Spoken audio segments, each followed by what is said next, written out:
How to log in ADP Employee Account. Hello everyone, I am Vishaka and welcome to our channel Create, Login and Delete.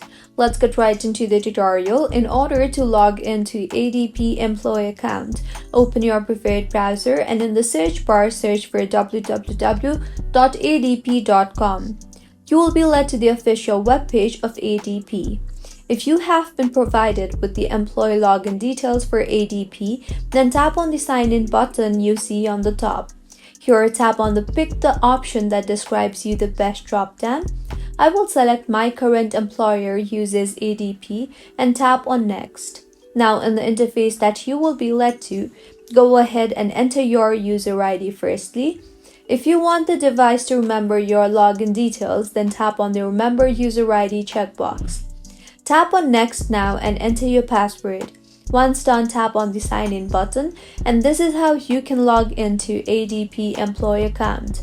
Also, if you do not remember your password, then you can always go ahead and tap on the Forgot Your Password option and recover your password. And if you do not have an account yet, then tap on the Get Started option and fill in the required details and further use the employee account.